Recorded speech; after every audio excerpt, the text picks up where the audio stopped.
ദൈവത്തിൻ്റെ സ്വന്തം നാട് എന്ന് അഭിമാനിക്കുന്ന നമ്മുടെ കേരളത്തിൽ സാക്ഷരതയിൽ ഒന്നാം സ്ഥാനത്ത് എത്തി നിൽക്കുന്ന നമ്മുടെ കേരളത്തിൽ നമുക്കെല്ലാവർക്കും സമാധാനത്തോടെ സുരക്ഷിതമായി യാത്ര ചെയ്യുവാൻ സാധിക്കുന്നുണ്ടോ? നാം ഒന്ന് ചിന്തിക്കേണ്ടിയിരിക്കുന്നു. ഏത് പട്ടണത്തിൽ ചെന്നാലും ഗതാഗത കുരുക്കിൻ്റെ അതിഭയങ്കരമായ ബുദ്ധിമുട്ടുകളാണ് നാം അനുഭവിക്കുന്നത്. എല്ലാ ടൗണുകളിലും ഉദ്ദേശിക്കുന്ന സമയത്ത് ലക്ഷ്യസ്ഥാനത്തെത്താൻ കാൽനടക്കാർക്കോ വാഹനങ്ങളിൽ യാത്ര ചെയ്യുന്നവർക്കോ എന്തിനേറെ ആംബുലൻസിന് പോലുമോ സാധിക്കുന്നില്ല. എന്താണ് ഇതിന് കാരണം? ഏതാനും വിദേശ രാജ്യങ്ങൾ സന്ദർശിക്കാൻ അവസരം ലഭിച്ച എനിക്ക് അതിൻ്റെ കാരണം വളരെ വ്യക്തമായി പറയാൻ സാധിക്കും. അത് മറ്റൊന്നുമല്ല,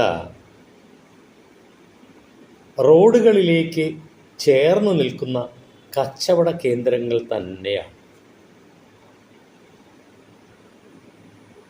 അത് നമ്മുടെ നാട്ടിലെ പഴയകാല ചിന്താഗതി ഇന്നും തുടർന്നുകൊണ്ടിരിക്കുന്നു എന്നുള്ളതുകൊണ്ടാണ്.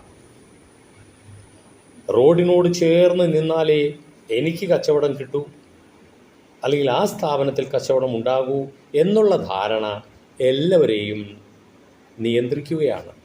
എല്ലാവരെയും റോഡുകളിലേക്ക് പരമാവധി തള്ളി അല്ലെങ്കിൽ റോഡുകളോട് ചേർന്ന് കച്ചവട സ്ഥാപനങ്ങൾ ആരംഭിക്കാൻ പ്രേരിപ്പിക്കുന്നു.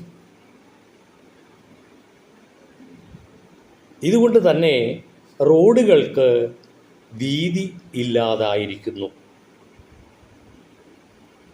അതിനുള്ള പരിഹാരം എനിക്ക് പറയാനുള്ളത്,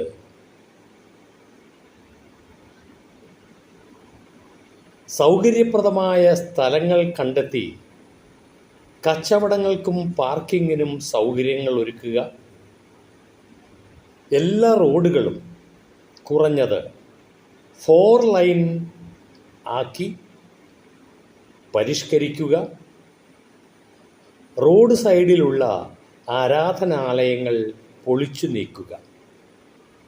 മാത്രവുമല്ല, പ്രകടനങ്ങളോ ജാഥകളോ അതുപോലുള്ള ഘോഷങ്ങളൊക്കെ പൊതുനിരത്തുകളിൽ അനുവദിക്കാതിരിക്കുക. ഇത്തരത്തിൽ പൊതുജനത്തിൻ്റെ യാത്ര സുഗമമാക്കുക എന്നുള്ളത് നമുക്ക് വളരെ പ്രധാനപ്പെട്ടതാണ്. പൊതുജനങ്ങൾക്ക് സുരക്ഷിതത്വവും സമാധാനവും നൽകാൻ നമുക്ക് കടമയുണ്ട്.